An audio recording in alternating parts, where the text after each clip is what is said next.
granny crafting Okay. is big in Seattle, but it hasn't caught on everywhere. Cal Raleigh is big in Seattle, but he hasn't caught on everywhere. Mm-hmm. His hype between the people who are in the know and in the West Coast, and more importantly in Seattle, is huge. But the masses, the media, don't know about him yet. And now granny crafting, I know you're wondering what it is. Yeah.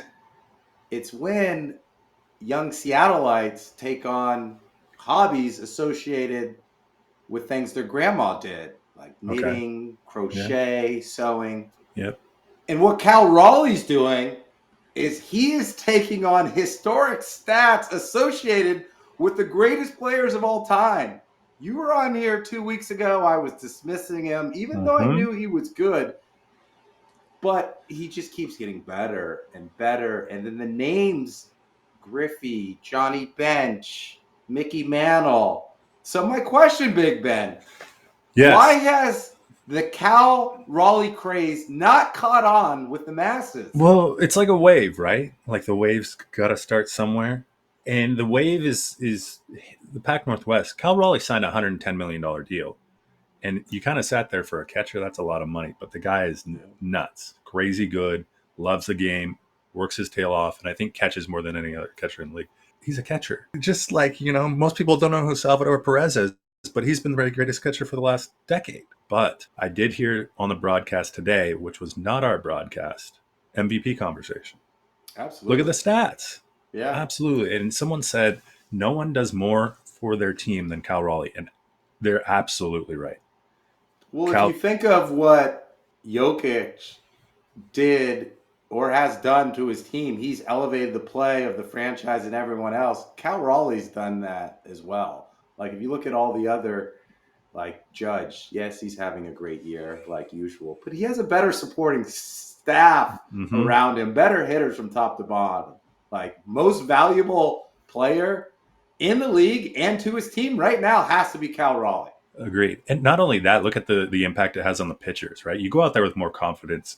You got guys spotting pitches. Cal's one of the best in the game. So just think about the impact, not just hitting, not just defensively, but also to the pitchers coming out. I mean, go back to last year, we had the best starting five in the league. And a lot of that, or not a huge part, but a part of it had to do with Cal Raleigh beyond the plate. MVP candidate for sure. The wave will hit All-Star game. Home run derby. Maybe. Yeah. So this will be his first All-Star game, which, I mean, it doesn't even, the K-Win jinx can't even jinx him at this point. He's going to make the All-Star game. And then I think he's got to do the home run derby too. Like, you do. Get on center stage, show everyone who you are, and just put on a show. His nickname is the Big Dumper. I mean, everyone needs to know that across the country. And then MVP votes go up, just fandom goes up. Cal's a great guy. I was thinking about this. Why the Craze hasn't caught on? There's several reasons. Like, one, he doesn't play in a big media market like New York, Boston, LA, San Francisco, Oregon, Chicago. So he gets overlooked and he doesn't get the highlights and the packages that he deserves.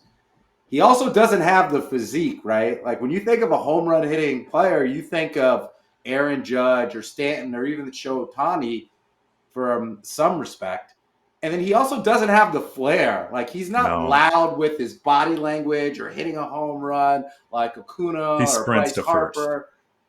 And he also needs to get in the postseason and produce a little bit. And it's all of those things. I don't think it will all happen at once, but slowly but surely, I think he'll start ticking, and more people will start to recognize his talent and what he means to Major League Baseball. Because what he's doing is unbelievable. Like, it's nuts. If we go through this, I got three things. He has the all-time record for most home runs by a switch hitter before All-Star break. And that includes the great Mickey Mantle, Bye-Bye Berkman, and I think Jose Ramirez of the Indians. He has more home runs at All-Star break than the great Johnny Bench, who's a Hall of Fame catcher. Salvi Perez, I think he hit 48 home runs. Cal Raleigh's on pace for 66. And he's the fastest player since Barry Bonds. That's right. Barry Bonds and Cal are in the same sentence. And Luis Gonzalez to get to 30 home runs He did it in 65 games. Like, think of nuts. those stats and those people that I just mentioned in company with Cal Raleigh. It's gonna get easier to hit in Seattle too. It's warming up. Like things are gonna get easier. It's just a catcher. I think the longevity. Someone also said Mike Piazza the best hitting catcher there's ever been in the game, but Mike Piazza wasn't a very good catcher. Right. I mean, just to see what Cal's done and people sees both sides. He's living up to the $110 million deal that he signed this offseason. So The reason why people, especially the female fans, talk about like Buster Posey and Joe Mauer is because everyone's like, oh, those are good looking catchers. Even Pudge Rodriguez. I mean, Cal, he doesn't look like Buster Posey or Joe Mauer. His body type isn't like Stanton or Judge. He doesn't have the flair or the nickname. He goes about it in a different way, and it shouldn't matter because he's great, and you can't deny his greatness. boom, love it. Where are we going to next? I want to talk a little bit about his home and away splits. Oh my goodness, you love Cal. Yeah. Wow. So he hit a home run tonight as of this podcasting. So that's 4 straight games. He's at 32 now. His home and away splits, he's got 18 home runs on the road, 14 at home. His batting average, OPS, on base percentage, everything is up on the road. Do you think he's married?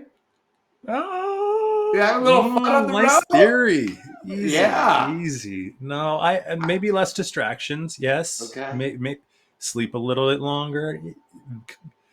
It's tough to hit in Seattle during the months of April and May.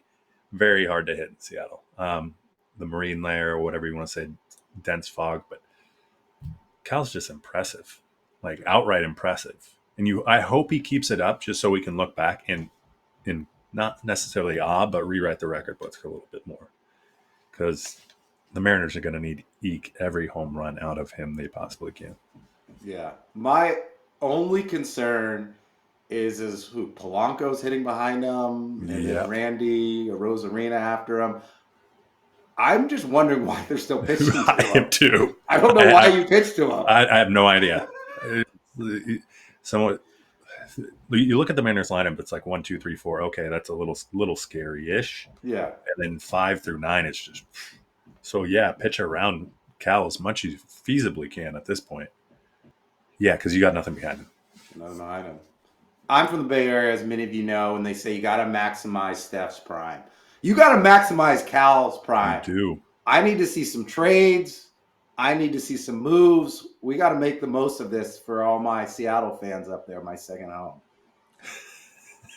But my current home is in LA. That's why I'm wearing this Lakers hat. You haven't been here in like 7 years. I came up 3 months ago to visit you in March. Oh, you did. You did. We had burritos and tacos. Hello and welcome to Big Ben and K-Win. Each week we broadcast live on YouTube. If you're watching this live, drop your comments below. If you check us out sometime later on demand, you should drop your comments below. More of an audio podcast person, download, listen, subscribe anywhere you get your 5-star podcast, which is our podcast. I'm a little distracted right now because I keep thinking of Cal Raleigh home runs. We already talked about Cal Raleigh, talk NBA Finals, maybe NBA Draft, and we're going to talk about the College World Series. I'm K-Win. He's Big Ben. I'm still a little out of sorts from Omaha. How was Omaha? Amazing. Really? Highlight, low light. LSU, best college baseball team. LSU fans, best college fans. Doesn't matter the year. Every year, each year. They were great. It was purple and yellow all throughout. And I found out LSU's 11-hour drive, 3-hour flight. They come every year, whether the Tigers make it or not. So they always have the contingent. They always have the people. Very knowledgeable. We sat in the outfield. This guy was telling us about the left fielder who's from West Covina. He's going to be the next great LSU baseball player. Baton Rouge, day games. Oh, I can't wait to go to Baton Rouge. He said, hey, don't go on a day game. Even if it's good tickets, you're going to fry. It's got to be a night game. And you got to show up at 9 a.m. in Baton Rouge for a game. He said the tailgate party is unbelievable. The experience, the fans. I loved it from seeing it from baseball. I can only imagine their home field in football, what it's like. Oh, he had an interesting take on Brian Kelly. He's like, yeah, He's good for right now, but a couple years we'll move off of him. All right. He's done his stint. He's eked every 5-star recruit he can possibly eke out of the Southeast, and he's gone. Tell me what's the low light then? It's the heat. Like we're talking Bad. 99, 100 degrees. I can't take the heat. It was so hot and sweaty and just like kind of defeating in a way. Yeah. Because our seats were out in the sun, and then we just had to literally go hang out in the shade and come back. There are water stations where you fill up water, but it was so windy that the wind would like keep it running like a sprinkler, and you just kind of run in and get wet like you're a little kid and run out. So that low light's actually a highlight because I got to go run in some water. Yeah. Like you're a kid again. Yeah. So trip was phenomenal. Yeah. You do it again. Yeah. You win in a Coastal Carolina fan and came out an LSU fan. Yeah. Fair assessment. And you know what might have happened? A lot of people went into the finals game 7 as Pacers fans and come out as we'll see what happens next year. That's fair. I did not see the injury. Did you? I didn't. I was flying home. No Wi-Fi. You know, we talk about tier 3 cities. You're flying out of one. You have no Wi-Fi. I'm like, what am I going to do the whole flight? I read a book, but I couldn't figure out like how to follow the game. And then I got home. And I wanted to watch it on my own. I didn't want someone else to break the news to me, so then it took me a while to catch up. But Halliburton, I guess, got hurt in the first quarter. First quarter. Pacers still were in it. They're winning a half. Well, you know that like that little shock that happens to you after something, you break a leg or something like that, and you're like, you don't have any pain. Yeah. That's what happened to the Pacers. They're like, okay, we're still okay with TJ McConnell and a hodgepodge of pieces, but come third quarter, game over. It was Thunder all-timer team. Do you still believe they're an all-timer team? Even with what happened to Halliburton? All-time defensive team, not a top 10 all-time championship team. No. I'm not talking all. But in the case of 68 wins, MVP, we talked about this. Like, it's got to be in the discussion. Or is it not in the discussion due to the fact that Halliburton got hurt? I don't think it's due. Well, yeah, it probably is due to the fact that Halliburton got hurt. But I was going back and watching some stuff, trying to get caught up on it, and they had 9 games this postseason when they shot like I think either 30% or less from 3-point land, and they did have a great player, first team All-League, an NBA star, and great defense, and that was good enough. It was. And the NBA has changed in that it's all about draft, players, and depth. And that's what OKC has right now. Like they changed it. I don't know if it's the first apron or the second apron, but you can't stack these superstars. Right. That's where there's all these trades. So maybe this is the new normal, right? And we're going to see a lot more parity and small market teams win because the NBA is headed that way with how they restructured the CBA. Yep. And then no one's better equipped than Oklahoma City to do it, right? Like they talked about a dynasty. Chet's just going to get bigger, better, not bigger. Well, physically bigger and better. Jalen's good. SGA's the MVP. 27, 24, 23. Shai's 27. Jalen's 24. Chet's 23. Wow. You got 6 You could say years. This could be the worst. The 3 of those are going to be over the next 3 years, which is very scary that they may have won a title in one of their worst years together collectively. That's the scary part. That's the reframe. And we talked about this. Like you look at the only thing, if they were in the Eastern Conference, that team, I mean, they'd punch their ticket the next probably 4 out of the 6 years at a minimum. Yeah. The West is tough. But like you said, trades are happening. Durant's gone. Like Giannis, he might be gone. Yeah, we'll see pretty soon. I mean, it's just the continuity's there, and I think that, like you said, they're set up. What did you say? 23, 25, and 27. 23, 24, 27. Yeah. Dude, that's and they good. have 2 draft picks this year, and Their first-round draft pick, I mentioned a couple weeks ago, Nikola Topic. He was a top 15-inch pick, only because he got hurt before the draft. Before he got hurt, he was a top 5 pick. So if that guy slides in and you got 4 of these studs in a controlled contract, look out for OKC. Repeat? Or the field? Maybe. Well, here's my take. Give me your take. In the East, I like the Magic and I like the Pistons because Tatum's hurt. The Celtics, I don't think will be recovered. There's new ownership. I think they're going to move off a couple big contracts. The Celtics aren't going to be the same. Halliburton, Achilles injury, I don't know when he's going to come back, so we'll see on that. So I like the Pistons and I like the Magic. In the West, OKC's got to be the favorite. I'm not sold on KD. We'll get to that in a little bit. I would either go Jokic. They could make a couple moves. Yeah. I still think he's the best player. Or here's the flyer. I know people are going to hate this and hate me for saying this, but the Dallas Mavericks, if you want to, they're like 20-1. I'm not saying they're going to win it, but if just say they're going to win it. Just say they're going to win it. I would put some money on the Mavericks to win it. You would put some money on Kyrie's coming back in January. They've got Cooper Flag. Clay can shoot that thing. They got AD. They got defense. Christie's better than people thought. Long shot. That's my long shot. You're actually, now that I just realized this, you're wearing the Lakers hat. I got you. Well done. I'd put some money on the Mavs. I'm with you on that. Stability, I think, is what you're looking at year over year. Like, it's hard to win when you're trying to put together 6 to 7 players like the Lakers have done as of late, or even the Clippers have a little, but it just doesn't work. The Thunder have been there for what? Well, Chet was drafted in 22, so 3 years. Yeah, this is Jalen's 3rd year. This is Chet's 3rd year, I think. Third year, something like that. Yeah. Got injured that first year. All right, what do we got? Draft. What about KD? KD, yeah. Rockets red.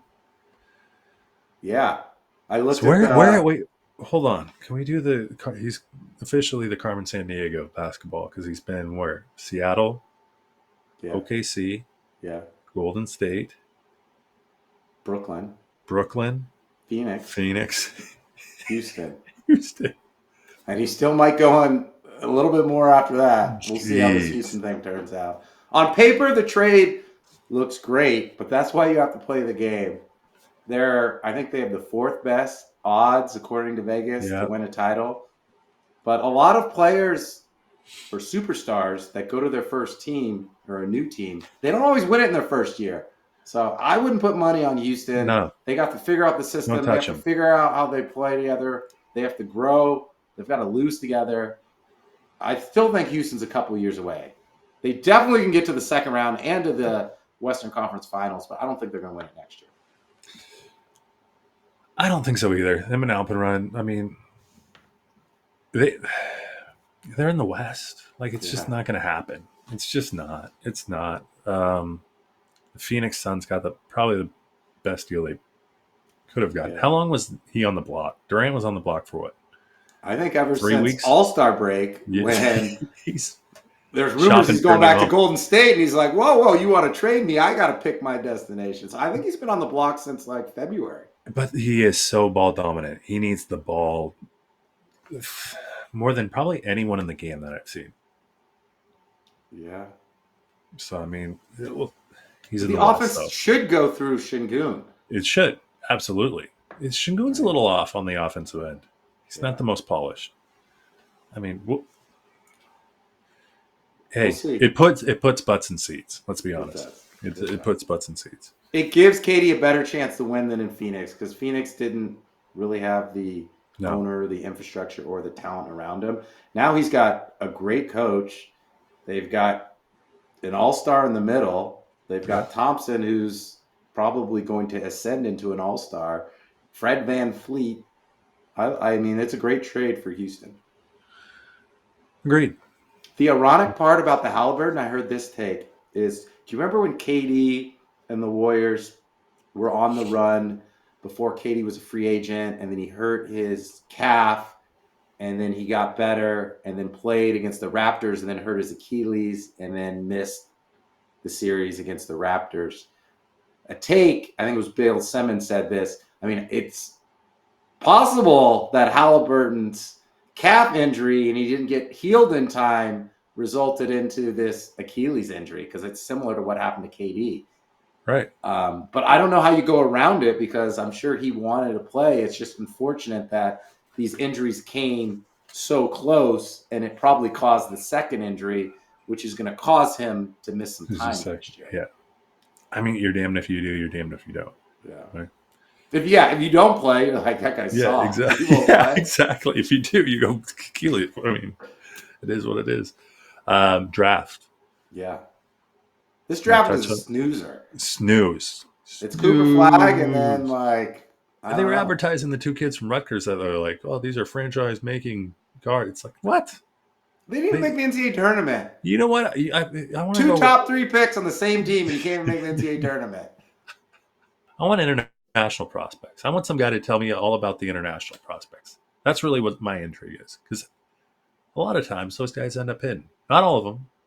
Some of them are like 15 playing in Australia, but I mean, that's more intriguing to me than, staring at, you're right, 2 guys that couldn't get their own team to an NCAA tournament when they're in Ace Bailey's. Do you see that he didn't want to go? Or he what do you say? I'm not going to go visit the Sixers. I don't want to go there. Yeah. He's pulling Isn't it slotted still where you can make more money if you're the 3rd pick than the 4th or 5th? I believe so. So he just cost himself some money. That doesn't make any really sense. Doesn't like Philly. Yeah. Will you watch it, though? Will you watch the draft? No. I won't either.